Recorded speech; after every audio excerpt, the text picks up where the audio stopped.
Assalamualaikum warahmatullahi wabarakatuh. Perkenalkan, kami dari kelompok 5 yang beranggotakan saya, Erika Nisa, yang kedua Khairunisa, dan yang ketiga ada Niswari Asmi Dewi.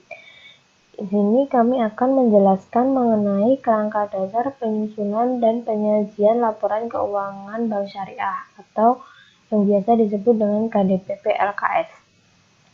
Dan yang akan kami bahas di sini ada 9 poin. Yang pertama, apa saja tujuan dan peranan KDPP LKS. Yang kedua, siapa sajakah pemakai dan kebutuhan informasi. Yang ketiga, bagaimana paradigma dalam transaksi syariah. Yang keempat, apa saja karakteristik transaksi syariah. Yang kelima, apa tujuan dari akuntansi perbankan syariah. Yang keenam, apa tujuan dari laporan keuangan. Yang ketujuh, bagaimana bentuk laporan keuangan. 8. Bagaimana asumsi dasar dalam laporan keuangan syariah. Dan yang terakhir, yang ke-9, yaitu apa saja karakteristik kualitatif informasi keuangan syariah. Langsung saja yang pertama, yaitu tujuan dan peranan KDPP LKS. Tujuan dan peranan KDPP LKS ada 4. Yang pertama, itu penyusunan standar akuntansi keuangan syariah dalam pelaksanaan tugasnya. Yang kedua, penyusunan laporan keuangan untuk menanggulangi masalah akuntansi syariah yang belum diatur dalam standar akuntansi keuangan syariah. Yang ketiga, auditor dalam memberikan pendapat mengenai apakah laporan keuangan disusun sesuai dengan prinsip akuntansi syariah yang berlaku secara umum. Yang keempat, para pemakai laporan keuangan dalam menafsirkan informasi yang disajikan dalam laporan keuangan yang disusun sesuai dengan standar akuntansi keuangan syariah. Dan selanjutnya yaitu pemakai dan kebutuhan informasi. Di sini ada 11. Yang pertama yaitu investor. Untuk investor membutuhkan informasi untuk membantu menemukan apakah harus membeli, menahan, atau menjual investasinya tersebut. Untuk yang kedua yaitu pemberi dana call.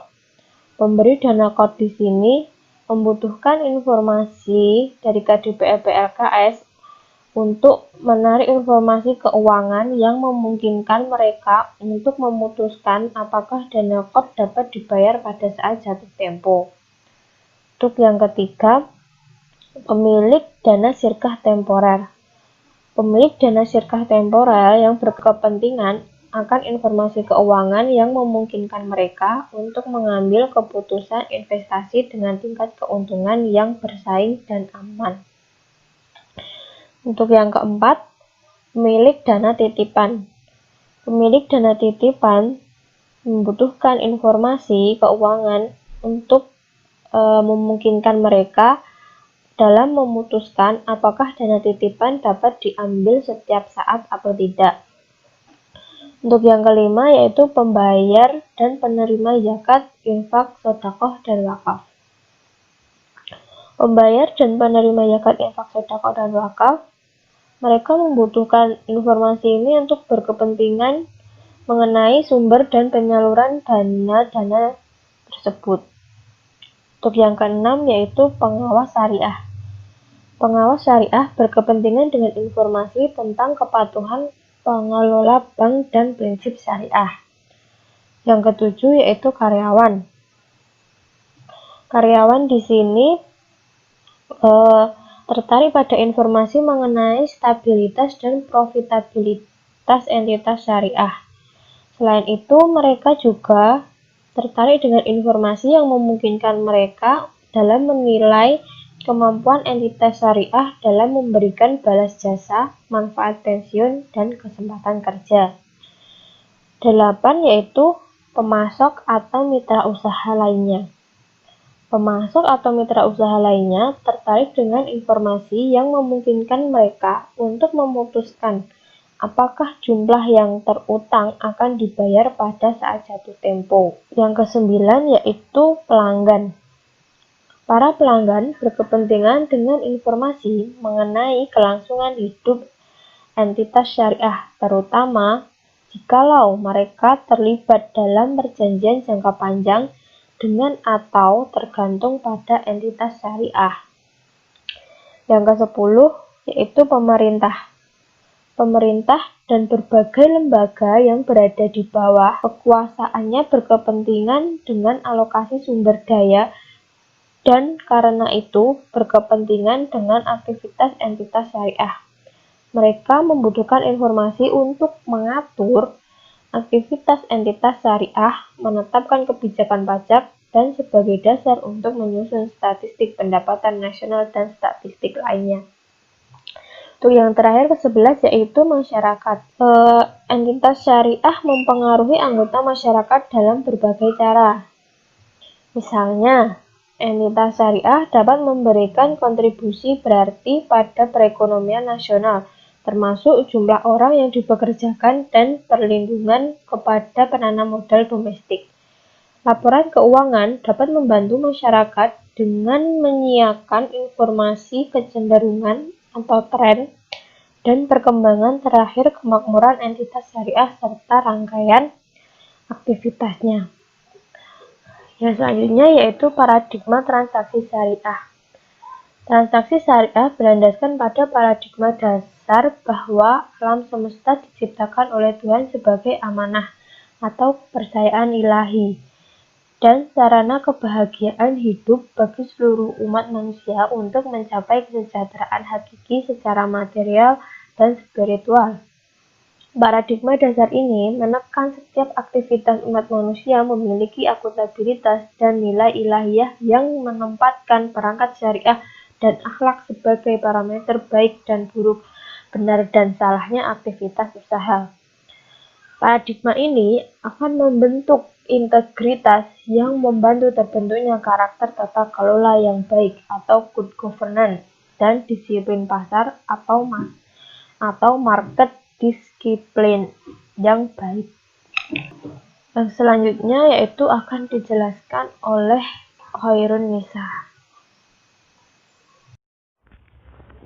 Selanjutnya yaitu karakteristik transaksi syariah.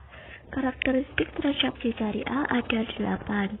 Yang pertama, transaksi hanya digunakan berdasarkan prinsip saling paham dan saling ridho.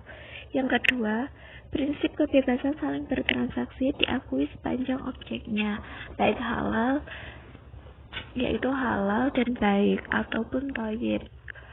Yang ketiga yaitu uang hanya sebagai alat tukar dan satuan pengukur nilai, bukan sebagai komoditas. Yang keempat, tidak mengandung unsur riba, zalim, maisir, gharar, dan haram. Yang kelima, tidak menganut nilai waktu dari uang atau net value of money. Yang keenam, transaksi dilakukan berdasarkan suatu perjanjian yang jelas dan benar serta untuk keuntungan semua pihak tanpa merugikan pihak lain. Yang ketujuh, tidak ada distorsi harga melalui rekayasa permintaan maupun penawaran. Yang kedelapan, yaitu tidak mengandung unsur kolusi dengan suap menyuap atau riswah. Selanjutnya yaitu tujuan akuntansi perbankan syariah. Tujuan ini ada 3. Yang pertama, menentukan hak dan kewajiban kepada pihak terkait, termasuk hak dan kewajiban yang berasal dari transaksi yang belum selesai, dan kegiatan ekonomi yang sesuai prinsip syariah berlandaskan konsep kejujuran, keadilan, kebijakan, dan keputusan terhadap nilai-nilai bisnis Islam. Selanjutnya yaitu menyediakan informasi keuangan yang bermanfaat bagi para pemakai laporan dalam pengambilan keputusan. Berikutnya, meningkatkan kepatuhan terhadap prinsip syariah dalam semua transaksi dan kegiatan usaha. Selanjutnya yaitu tujuan laporan keuangan syariah. Tujuan laporan keuangan syariah ini ada 5. Yang pertama, tujuan laporan keuangan syariah yaitu menyediakan informasi yang menyangkut posisi keuangan, kerja, serta perubahan posisi keuangan suatu entitas syariah yang bermanfaat bagi pemakai dalam pengambilan keputusan ekonomi. Yang kedua, peningkatan kepatuhan terhadap prinsip syariah dalam semua transaksi dan kegiatan usaha. Yang ketiga, informasi kepatuhan entitas syariah terhadap prinsip syariah serta informasi aset, kewajiban, dan pendapatan dan beban yang tidak sesuai dengan prinsip syariah. Yang keempat, informasi untuk membantu mengevaluasi pemenuhan tanggung jawab entitas syariah terhadap amanah dalam menggadaikan dana, menginvestasikannya pada tingkat keuntungan yang layak. Yang kelima yaitu informasi mengenai tingkat keuntungan investasi yang tidak diperoleh peranan modal dari pemilik dana syirkah temporer, dan informasi mengenai pemenuhan kewajiban obligasi fungsi sosial entitas syirkah termasuk pengelolaan dan infak, sedekah, zakat, dan wakaf.